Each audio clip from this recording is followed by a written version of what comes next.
Let's give our musician a hand, please. Mr. Chris Gassaway. He's on his way back to school to Berklee Conservatory School in Boston, Massachusetts for jazz. So thank you so much. I don't know if you've ever been down to the market. He's down there on Saturdays sometimes playing, so that's when I met him. But thank you so much, Chris.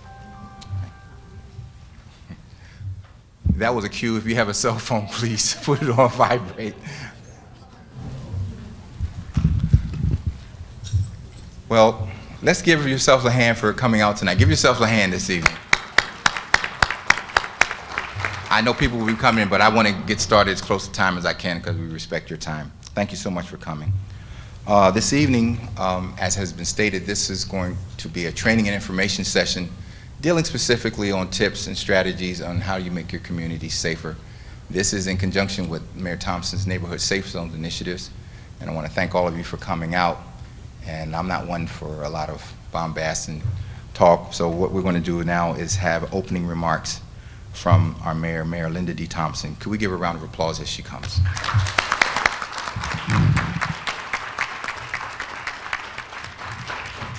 Well, Brian says he's not much for words, but when we're out at events together, we're in or out to events, he's just a chabber, chabber, chabber.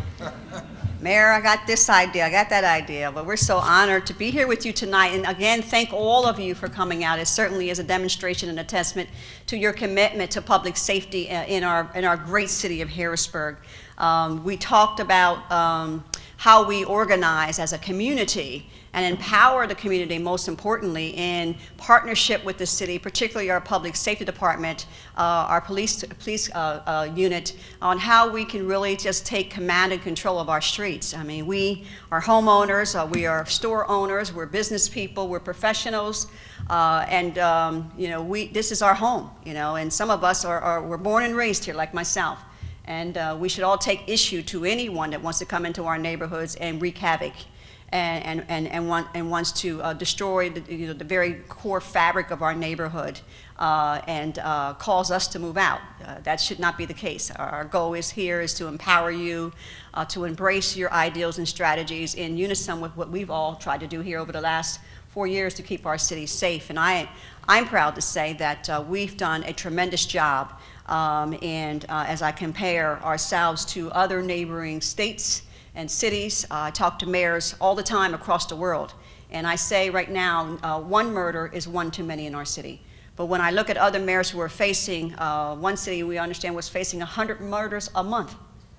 Yeah, so we're blessed here. We have a great city, and the more we send out a strong message that we will not tolerate it in our neighborhood, the stronger our voices become and the more united we become in making sure that criminal goes somewhere else, just not in our neighborhood, not in our city particularly. So in 2011, you know, we just began to see a section of the city that was just being riddled by what I call thugs. You know, just wayless individuals, you know, that we know that was created by God, and they had just have talent, but they just didn't want to use that talent or never really knew how to use that talent. And I just believe that no child is a waste, and that we just got to put extra effort in some kids to get them back on the right track. And that's just my strong belief. And sometimes we've gotten away from wanting to really do that work to make sure that our kids are directed back on the right path, because truth be told, none of us are perfect. And we all can remember stories we may have done something mischievous in our past, and that our parents got that noose around us and made sure that we would never go that way again. Unfortunately, we have kids today where they never was given that opportunity by their parents to not spare the rod. And as we see more and more, we have more young people raising kids than ever before. So we were just very disturbed by a particular neighborhood in Uptown Harrisburg, and particularly I grew up in that section of the city, you know, just about 20 houses away from where they were causing the disturbance, and it was a street called Curtin. And apparently this particular street had a pattern of violence, and prior to me even becoming the mayor, when I had the Captain Oates, pull the history on it, I was amazed at the amount of violence that was coming out of that street long before I became the mayor. And it had escalated to the point where these thugs were just taking guns that they possessed illegally and began to shoot up the neighborhood, shoot up the people's cars and the houses. And I got triggered by a call by an elderly woman, you know, who began to tell me that she had lived in this neighborhood all her life. and I remembered who she was. Back then, the parents in that neighborhood had a chance to chase us if we were doing wrong, or either stop us and paddle us. And so I remembered her because she had her encounter with some of the kids in the neighborhood I grew up with, and the parents back then were given the right by other parents to chastise their kids. And we didn't call 911, and we didn't call the 1-800 number. We allowed parents to correct our kids. And so I knew her. And she began to talk about, just the constant violence in that neighborhood. And Chief Ritter then was the chief, and he was on vacation. And I am unapologetic about it being a woman of prayer and seeking God's wisdom. And I remember sitting at my desk and calling out to God, God, what is the solution here? Because some things are just not working. Man's made ways are not working. But I need your divine intervention in this. Give me wisdom on what to do. And I sat there and I waited for a response, and he said, shut the street down. Send a message. And so I called Captain Oates and I said, come over to my office. I want to discuss what I want to do with you. And all the other sergeants and corporals. And I had been studying what Washington, D.C. was doing about their crime. And Washington, D.C., if many of you have surveyed the statistics in big urban cities, Washington, D.C. had their challenges. And they were probably at about 500 murders a year. And I had met the chief of police, who was a female, on a number of conferences that I had traveled to for the United States Conference of Mayors. And began to watch her, listen to her, got several meetings with her through one-on-one meetings and even phone conversations, and had studied a plan that they put out. And it was much like what we call here today the neighborhood safe zones. And she had talked about the pitfalls that they had and how they were sued by the ACLU for civil rights violations. And she walked me through the pitfalls and said, don't do this, and we'll give you the entire plan. Because we were sued, we appealed, we won all of our appeals, but at the end of the day, we got jammed up on an entrapment.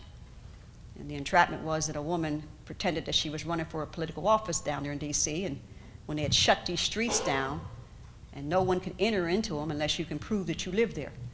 And that neighborhood was riddled with murders on a daily basis, gang robbery, all over drug turfing. And so they put together this great plan, strategic plan with law enforcement, captains and the chiefs were out there on a daily basis, just stopping cars, IDing people.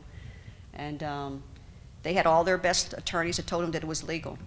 And then they had this one white female that came through an all-black neighborhood and said that she was campaigning.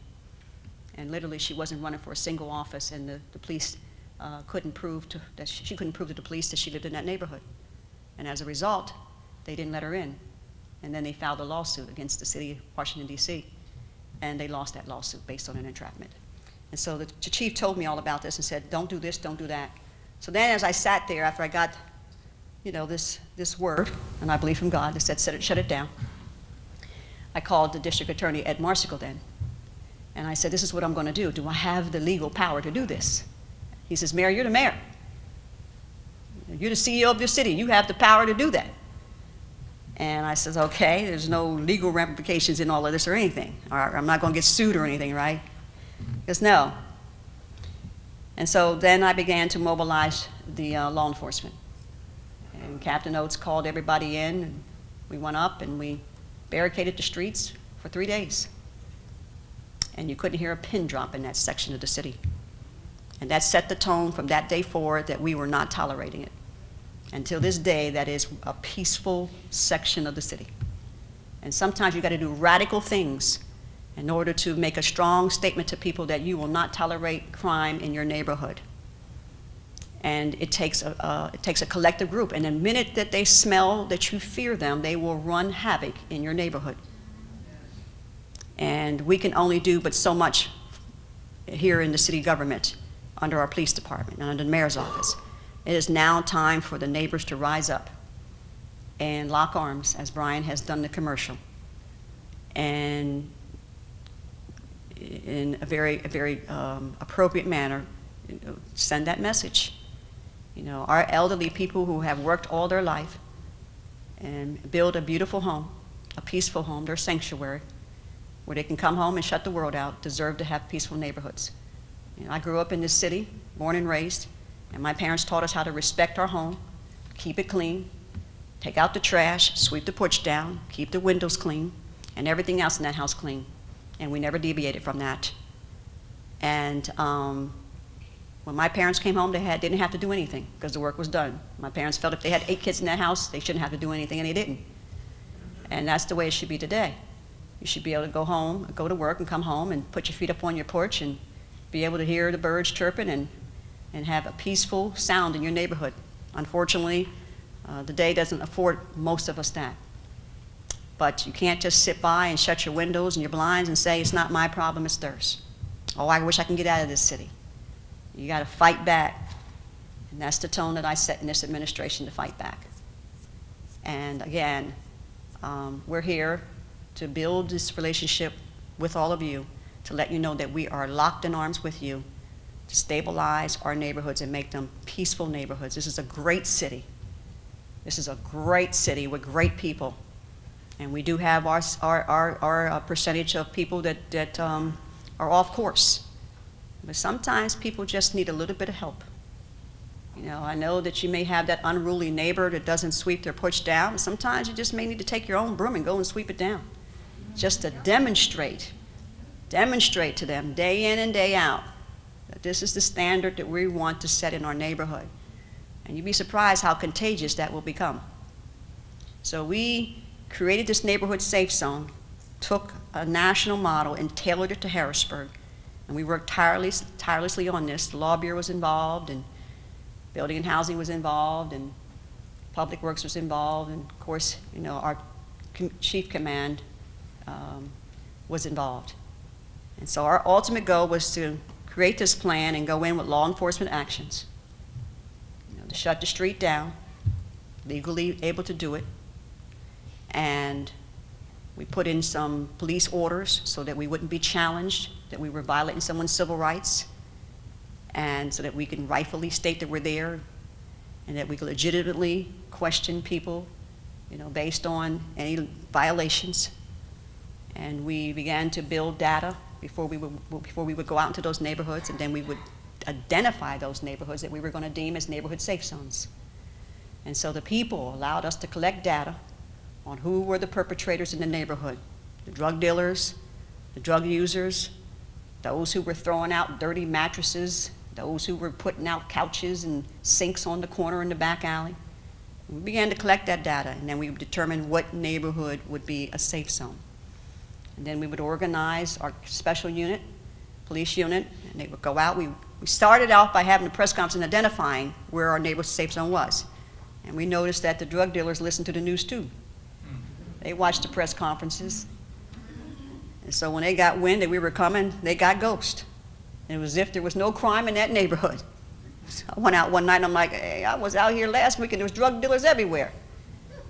They had come out and they don't even exist. So we figured we weren't going to tip the media off anymore, that we would report out of the success, but we would not identify where we were going to set the neighborhood safe zone up in those neighborhoods. So we started out with neighborhood safe zone 1. Our cops were very committed. They were very excited and hyped up. And we had a real good success because we had got tipped off about someone having a gun in their car and tipped off of who the drug dealers were. And we went in and it was like shining that flashlight. Remember that testimony? On darkness. And all of the elements scattered. And we made several arrests, got the drug dealers off the street, got the guns off the street in that section of the neighborhood. And what I ultimately organized, and this didn't come from DC, but I added this because we wanted to go in and enforce the law. We also wanted to go in there and build the neighborhood, build it, and address the ills in that neighborhood. And so I wanted to take the tools and systems that we already had working in our city government and just isolate them to these targeted neighborhoods. So when we sent the police in to address the law actions, we then went in with the social services. And under our Building and Housing, we have a number of programs to help families, you know, restore their homes. And then we used our Public Works Department to go in there and address all the illegal dumping in the back alleys and on the corners. And then we also went in with our light foreman to identify all the broken lights and replace them. And then have our trash guys go in and pick up all the illegal dumping. No questions asked, just pick it up, get it out of there. And then we had building and housing to go in to deal with the social element. We have programs, Ms. Johnson, and notice that your water spout is broken, your banister is broken, your paint is, and these are all violations of our code ordinance. And so rather than go in and get the hammer on them, we would give them so many days to reply, and that's a part of our ordinance. Then we would say, we also want to help you. So you now can come down and apply for this grant money that we get from the federal government. It's not a lot of money, but it's an opportunity for you to come and apply and see if you're eligible. And if you are, we'll give you the grant money, up to $20,000 to fix up your front porch. It goes a long way when you can get that old paint that you haven't repainted in 30 years is crackling, and you got this beautiful house on the right-hand side of yours, and they've been repainting it every so many years, and their drain spouts are new, and you know, they got nice lawn furniture, and they got pottery outside, and here you are, your paint's cracking, and your stair banisters is broken, and you don't keep your windows clean, and then you got your interior that's deteriorating. You need new plumbing and new wiring and new furnace. Those what those grant dollars are for. So we have the staff that goes out after codes goes in there and begins to identify the violations, and the staff goes out and then knocks on the doors and says about the programs, come down and apply. You may be eligible for this money. And that was the concept that I added to rebuilding the neighborhood, in addition to the law action. And now we hired our policing coordinator, Brian. Many of you have met. And I said, Brian, you're not a guy behind the desk. Your boots on the ground, because you're the liaison between the mayor's office and the police office, and you have to get out there and engage with people and hear what they're saying, understand their concerns, and bring it back to us, and then engage them. And we got to empower them. So this transformation committee meetings are all a part of the added value to asking the community to join us. Because we can go in all day long with cleaning up, and we can keep coming back and keep coming back and keep coming back. And if the human element is not growing, we're back to where we started. And so we created these programs for youth. It's called the YAR program. I started this in 2010. It's acronyms for Youth as Restorers. A lot of times we allow our kids to just become complacent and continue to do stuff that we know is wrong, and we don't put in corrective action. So the YAR program is to empower the kids, and you'd be surprised how many kids are excited about being in the YAR program. They get a t-shirt that says YAR, Youth as Restorers, because we believe that the kids are just as familiar with the problems as the adults, and probably know more than the adults. They know who the drug dealers are, they know who the people with the drug problems are, and they even know sometimes who the people are who are throwing out the dirty mattresses and the couches and all that, and they can identify you. And they are committers of destroying their neighborhood too, because they go to the convenience stores with their parents, come out, open up the candy wrapper, and throw it on the ground. And this is a day in and day in systemic habit that a child was taught, because that's the same thing the parent does. She will go in there and buy the potato chip bags with them. She'll come out and open up the potato chip bag and throw the top part off on the ground. And the kids see that through their eye gates, and they mimic mommy or dad. And this becomes a day in and day in habit. And so we want the kids to say, you're a part of the problem too, but let's go ahead and empower you so we can change that pathological behavior, that generational taught behavior. So the YAR program empowers them. They get t-shirts, they get baseball caps, they get business cards. You want to entice a kid to get involved, make him feel like he's a businessman or she's a businesswoman. So the kids are excited because they get business cards, because when they go out and they clean up their street, they can also knock on the door if Miss Johnson's not home and leave a business card and say, compliments of YAR, we cleaned your street. That's empowering kids. So that's the added value I brought to the table for the YAR program. They have their weed whackers, thanks to Dave Patton. I brought Dave in. I was struggling with getting this program up and running because there wasn't no funding. And I said, Dave, you got some money over there in your budget. I know I can pull some money up out of that. I said, this is what I need. And Dave had this material for me in less than a month. And he bought the weed whackers, the little picker. They got these little, you ever see those little pieces of equipment where you can pick up trash without putting your hands on it? So the kids get them. We started the program with the Nativity School up on 6th Street. We just started another one with the Girl Scout Troop 1020 on the South Allison Hill section of the town. And we just started another one with a group called the Little Apostles. These are Christian children that call themselves apostles. I love that, because they not only learning the word of God, but they also cleaning up their neighborhood. And so that's the good part about all of this. And so the neighborhood safe zone and this particular meeting these meetings we've been having to engage the adults and to empower you is just an added value to what I believe is a great program that can be sustainable in order to be able to bring crime down in our neighborhoods and rebuild them with your help. And I know that we've always had neighborhood watch groups long before I became the mayor. And there are just some things that were working. There was no need to dismantle. And I do know that I've gotten out there, created something in addition to all of this. Before the neighborhood safe zones were even created, I convened a meeting with Chief Ritter then and the captains and said, we're going to go walking. So every Thursday, or every other Thursday, I would take the captains and the chief out and we would walk the streets. People needed to see the captain, they needed to talk to the captain, they needed to talk to the chief.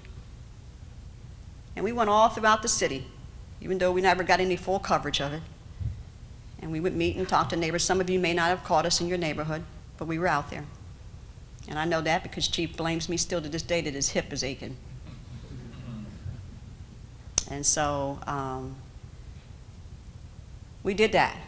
And then I decided to be creative and had the chief buy me a bike and started riding with the bicycle unit. Some of you see me on the bike. And then the Midtown group called me up one day and said, Mayor, would you like to walk with us? And I said, sure. So the chief and the captains, we got out and walked with them. And so this has to continue.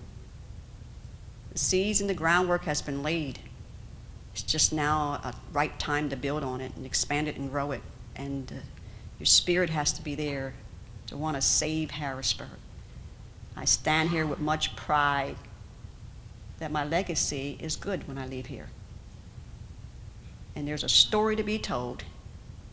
And it may not get told by certain people, and that's okay, but it will be told because there's still men and women in this administration who embrace the policies that I put in place, and they are working. They are working. And if we had more money, there would be more evidence.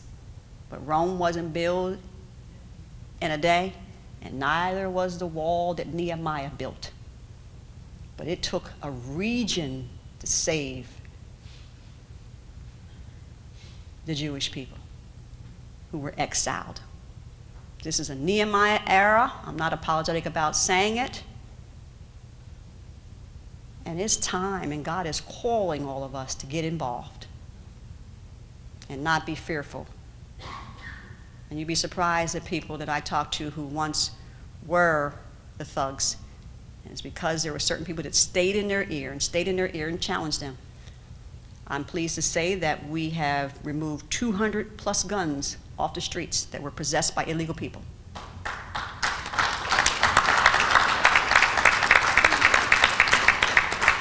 And that is the hard work and commitment of the police department, the chief, the current chief, the captains, the mayor, and the hardworking police officers. We also removed well over 100 tons of illegal dumping. We've repaired well over 1,500 lights that have been out since the neighborhood safe zone has been in existence. And we're building relationships as we go along, like all of you. And so all I ask is that you bring more people in and that you reject the naysayers. I am so tired of people down in this city. I withstood some of the most vicious opposition and still kept my smile on and said it's another great day in the city of Harrisburg and the doors are still open and we're still doing business in every neighborhood. And I meant it. I meant it. And I will continue to mean it. And so the groundwork has been laid. And all I ask is for all of your commitment to stay involved, to get the job done. And I guarantee you this will be the shining city on the top of the hill. As I said to God when I took this office, let Harrisburg, God, be the shining city on the top of the hill where men, women, governors, mayors, elected officials from all over the world will come and ask us how we did it. We have much to be proud of. We have solved our debt crisis. It's not a perfect plan, but it's a lot better.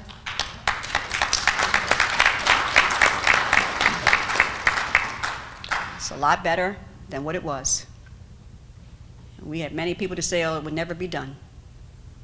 We had those who wanted to run and file bankruptcy, and thank God now they're chiming that it's a good plan. And so we just look forward to the greater and better days ahead of us. And it's going to take an entire community to do so. And so I thank you all for coming tonight. We have a corporation that I wanted to acknowledge tonight because they weren't on the ground level with us. It's not that they didn't want to, but you know, they weren't asked. We've asked a number of businesses to get involved, and we've got the door shut on us. There are some who stayed committed, but this particular corporation, we asked them on the first time, and they said yes. And they don't have a store in the city of Harrisburg, but they have employees that travel in and out of the city, and so they love Harrisburg. And we want to acknowledge them tonight. And then there's the whole faith-based group. You see, like one of my staff members said last night, you know, we can respect separation of church and state. You don't have to demonize me or anyone who professes to love God and Jesus Christ as their Savior. Respect the fact that somebody believes in something greater than them. It doesn't mean we cast judgment on anyone who don't. But when it comes to locking arms and moving our city, I don't care whether you're Protestant, Jewish, Baptist, non-Christian. If you got skills and talent to build your city, let's build it.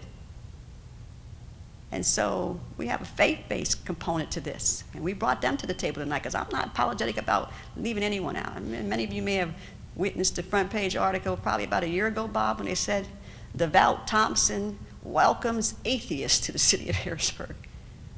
And they said that was the first any elected official who ever came to their conference. And I'm like, what do I have to say no to? I'm the mayor of the city. If you're coming in, you're not being violent, you're not demonizing people, I'm going to welcome you to the city because you're spending money. Now, if you was a drug dealer, that'd be a different story. But you got men and women who choose not to believe in God. I'm not going to hate you as the mayor.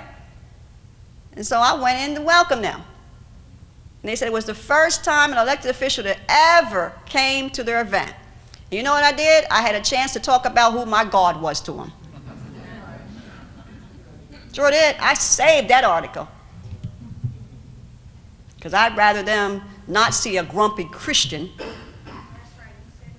as opposed to seeing a grumpy Christian and continue to remain, their God is mean. And so we brought the faith base into this. And I tell you, they came in long before the neighborhood safe zone. This was headed up by a wonderful pastor that watched my political career from afar and for years on city council. Was always praying for me and rooting for me.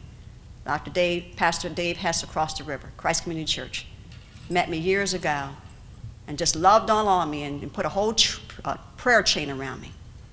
We'd come into the office once a month and we would pray privately, pray for our city, its people. And they said he had been praying for Harrisburg for years, and they're committed. And they said, what can we do? He galvanized 35 churches from around the region. They came from Lancaster, Lebanon, York, everywhere. He says, we got a mayor in office that's faithful and believes in God, loves her people. She needs our help.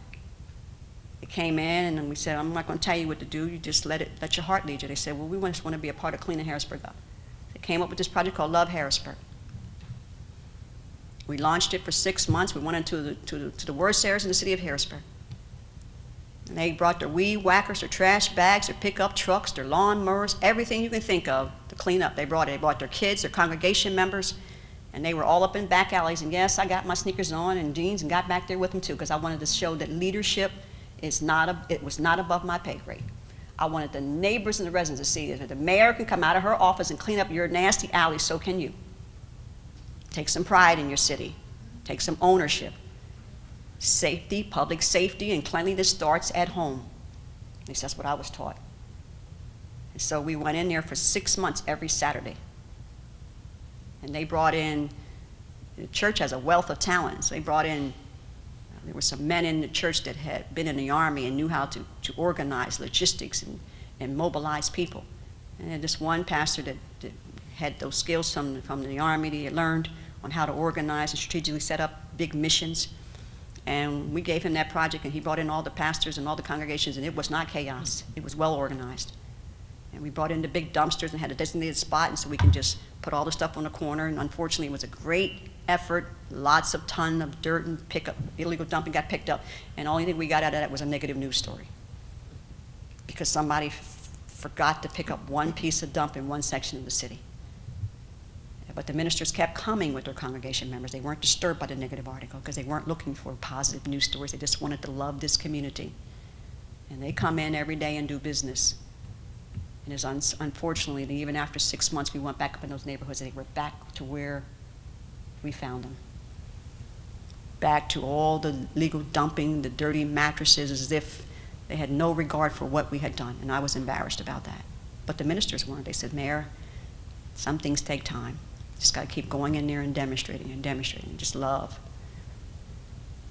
And so it's important that we have partners in this from every aspects of it. And so the faith-based are involved and they want to help, and I think it's important that we all not look at them as religious fanatics, but that they're mankind and they want to help and they love our city. And we need help from everybody. And I believe that this city is going to expand to limits and heights that we never even witnessed. Prosperity is going to be flowing to the streets. Clean streets, safe streets, new businesses, clean neighborhoods, new houses, people respecting each other, getting along with their neighbors, kids sweeping down their steps. It's already started. Now it's time for all of you to carry us the rest of the way. And so I thank you for your time and your attention. I thank you for allowing me to be your mayor. I've been honored in this journey.